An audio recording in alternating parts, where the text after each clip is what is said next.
When you need mealtime inspiration, it's worth shopping Baker's, where you'll find over 30,000 mouth-watering choices that excite your inner foodie. And no matter what tasty choice you make, you'll enjoy our everyday low prices, plus extra ways to save, like digital coupons worth over $600 each week. You can also save up to $1 off per gallon at the pump with fuel points. More savings and more inspiring flavors make shopping Baker's worth it every time. Baker's, fresh for everyone. Fuel restrictions apply. This episode is brought to you by Experian. Are you paying for subscriptions you don't use, but can't find the time or energy to cancel them? Experian could cancel unwanted subscriptions for you, saving you an average of $270 per year and plenty of time. Download the Experian app. Results will vary. Not all subscriptions are eligible. Savings are not guaranteed. Paid membership with connected payment account required.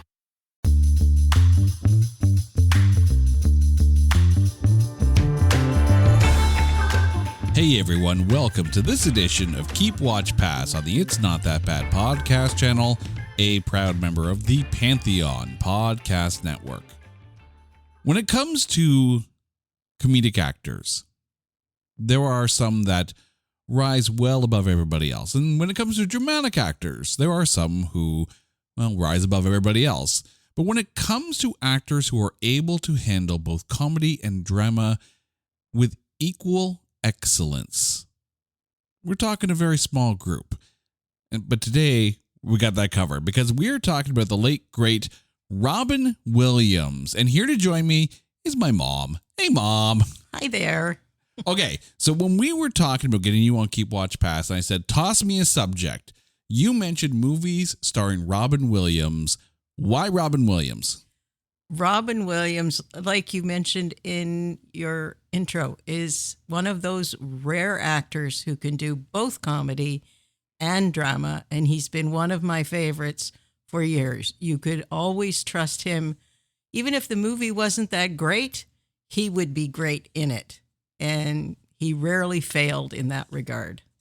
And it's really cool now to see his daughter, Zelda Williams, has now gotten into directing. Her film, Lisa Frankenstein, came out this year. So, be sure to go and check that one out.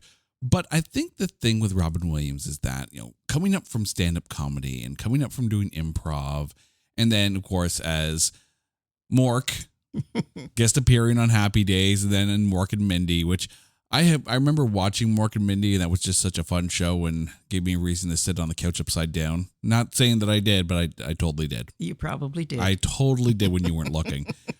But we're not talking about TV shows. We're talking about movies. So here's what we're going to do.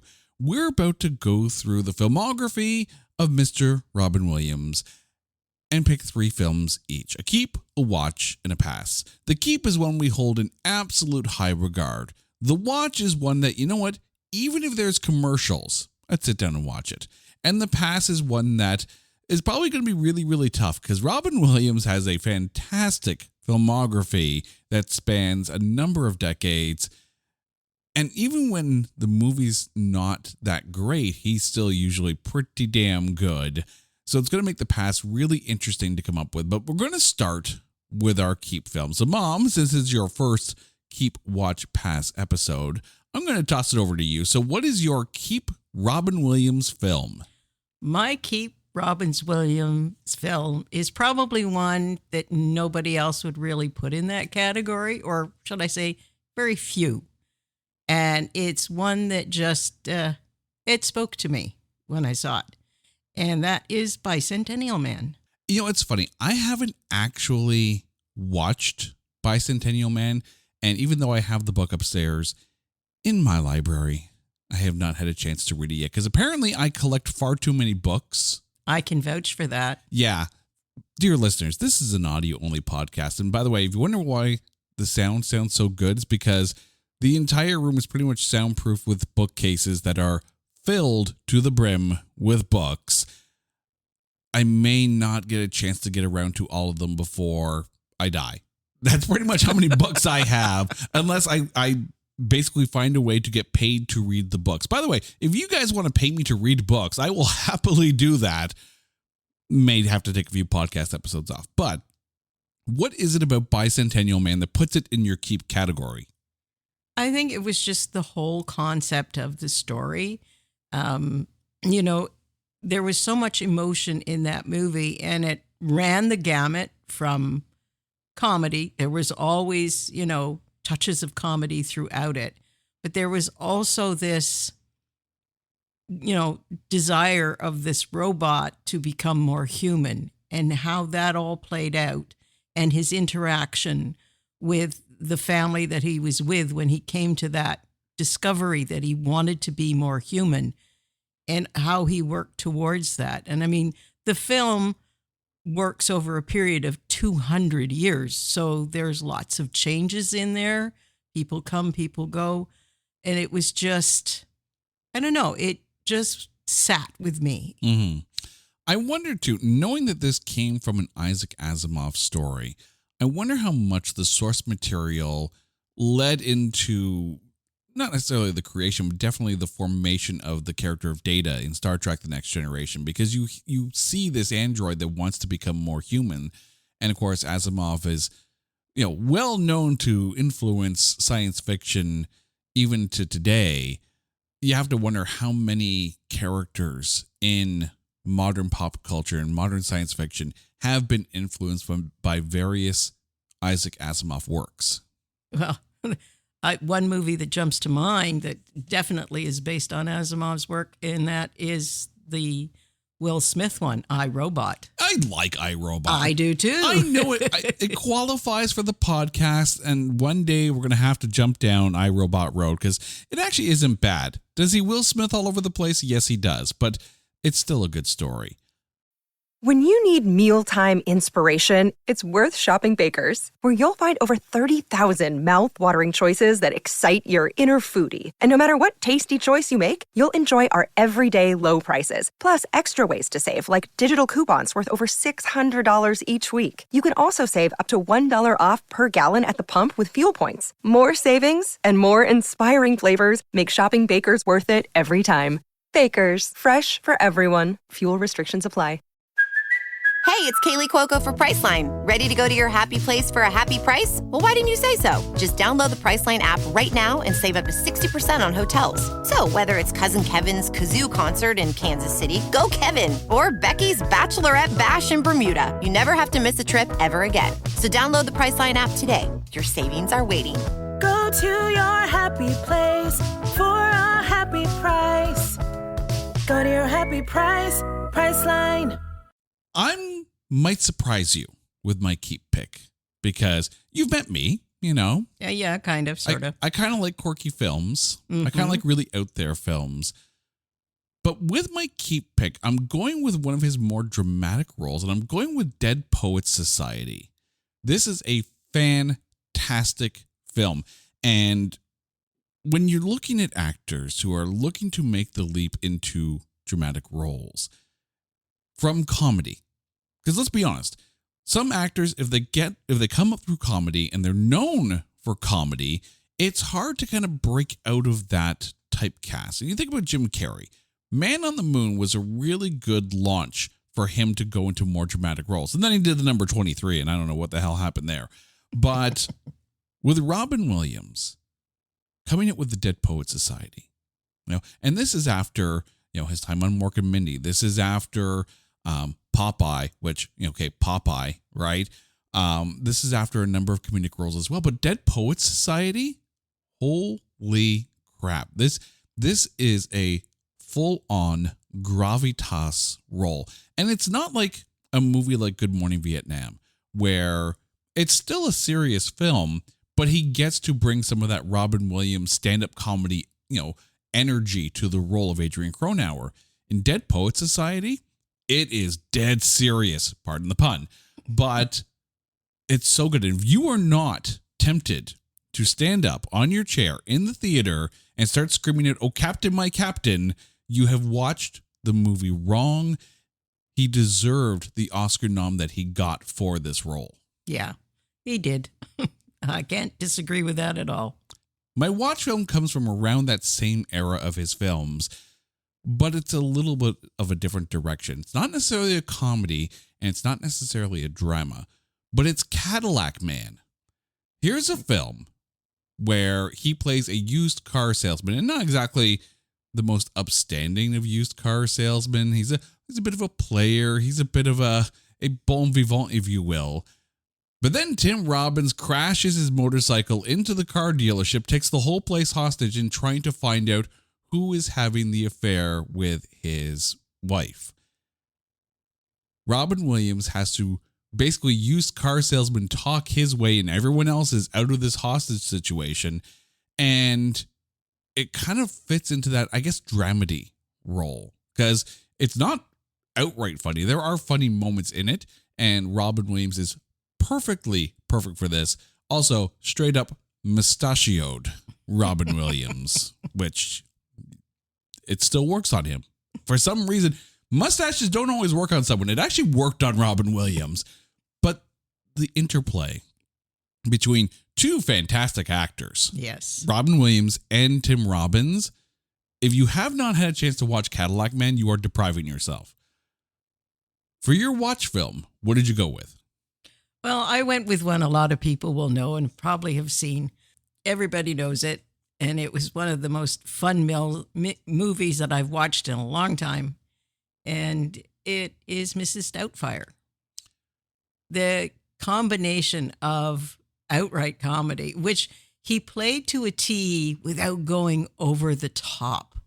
He was able to, dress up like a woman and actually do it without making a caricature of it. Mm-hmm. And that, showed his acting skills on how to portray someone of the opposite sex and make it seem real without making it look wrong, if you know what I mean. Yeah, it wasn't one of those, Bugs Bunny puts lipstick on kind of gags and tries to pass off as, sexy bunny. He's playing the ultimate envision of a nanny. So he has a chance in order to be able to spend time with his kids when he's not allowed to spend time with his kids. There is a lot of heart to that film. Very much so. And again, that's where I find Robin Williams always shines, is when he can do both. Mm-hmm. When he can provide the funny and yet still provide the emotional thing that you're seeing in front of you. He can do both of those. And that's why I like those kinds of films.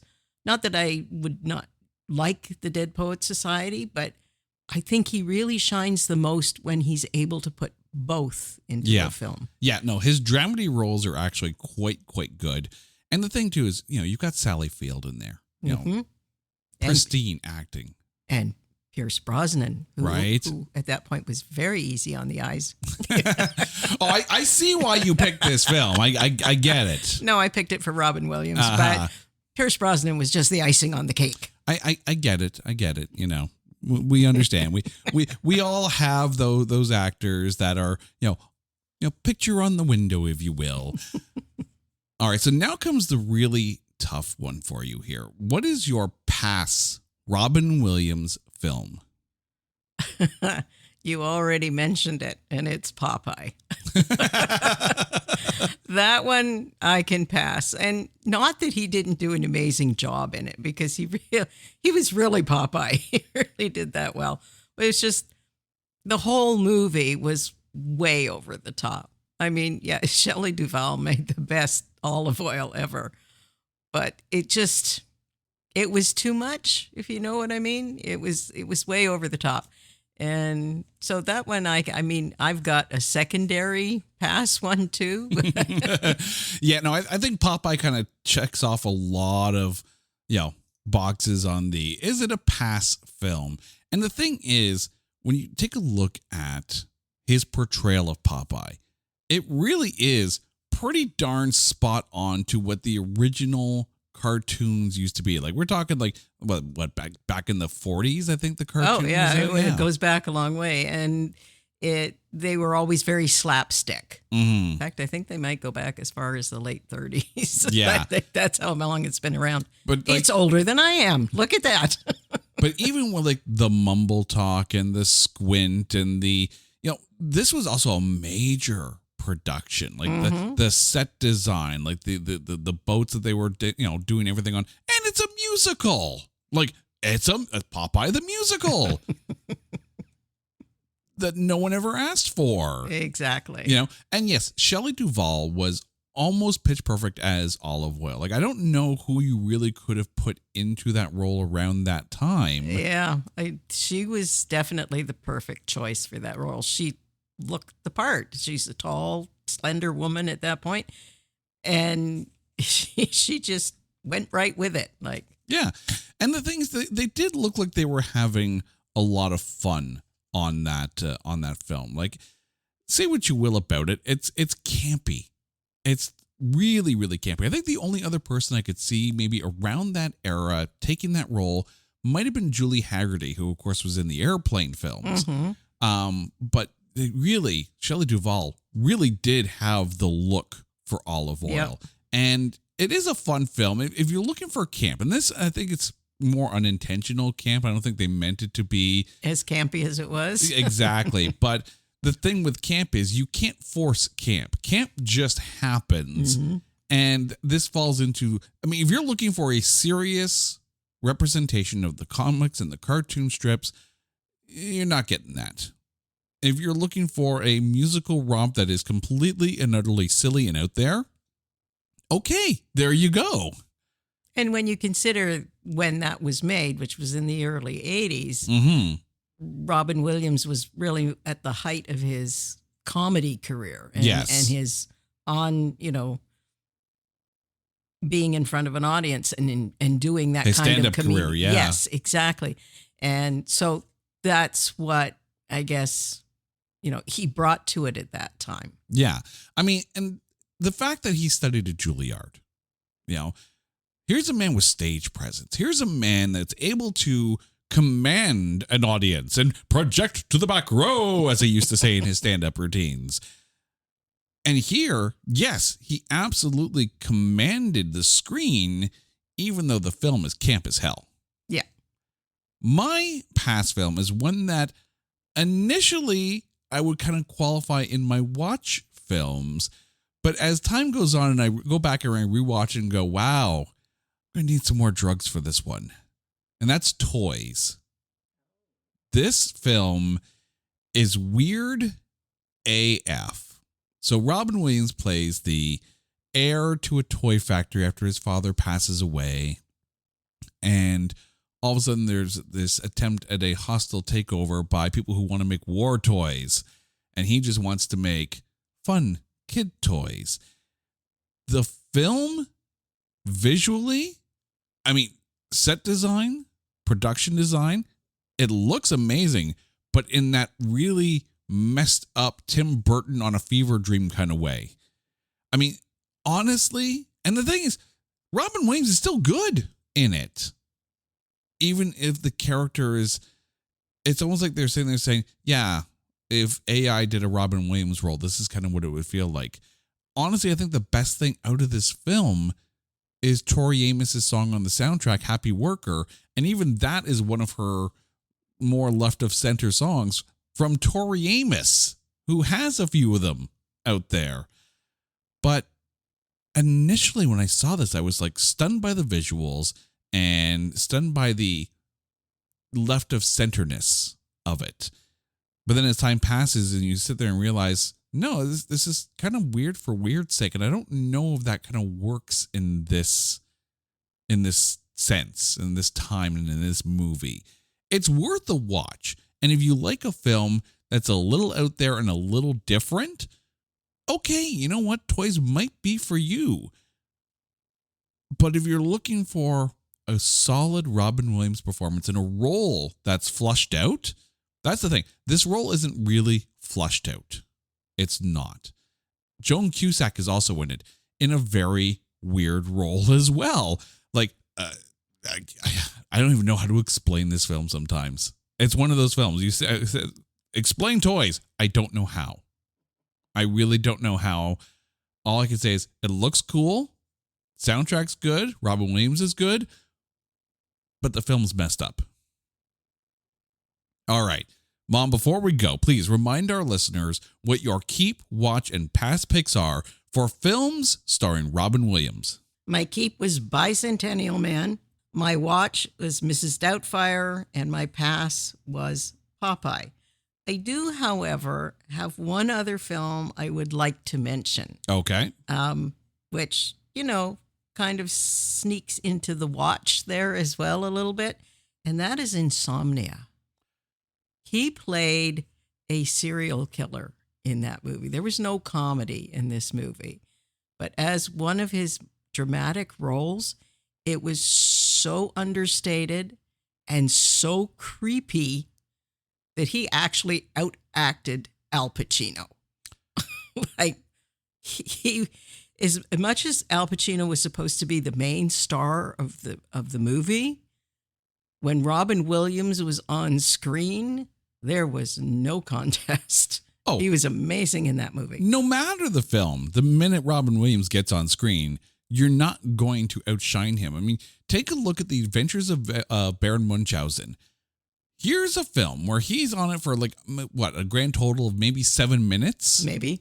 as a decapitated head of the King of the Moon, while his body is off trying to have sex. It is such an out there film, but that cameo, that uncredited cameo, is worth every minute of the film. All right, for my picks. My keep was Dead Poets Society. My watch was Cadillac Man, and my pass is Toys. Mom, thank you so much for this. And dear listeners, you guys know the drill. If there's a topic that you want us to cover on Keep, Watch, Pass, or a movie that you want us to cover on It's Not That Bad, kind of like iRobot, hit us up on social media at Not That Badcast, or go to our website at notthatbadcast.com.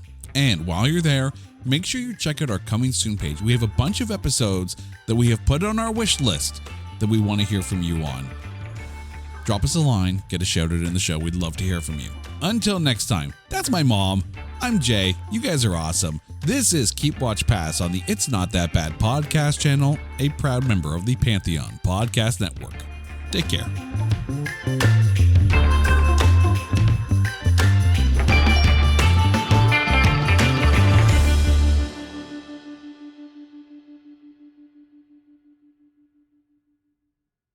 Waterproof Records are your unsinkable tunes from the past, present, and future. What's up, everyone? I'm Jacob Givens, the host of Waterproof Records podcast. So what exactly is a waterproof record? Let's go back in time for a moment to when you were a teenager, and it's the first time you heard an album that would change you forever. Whether you're a musician and it was the reason you picked up an instrument and started a band, or if you're just a music lover, it's the album that made you who you are to this day. You'll tell people that your life wouldn't be the same without it. It changed your DNA. So join me on the podcast where I do deep dives on some of the most influential and important albums in my life. And other times I welcome guests on the show to talk about their musical journeys and what they consider to be their waterproof record. It's time to wax nostalgic with Waterproof Records with Jacob Givens.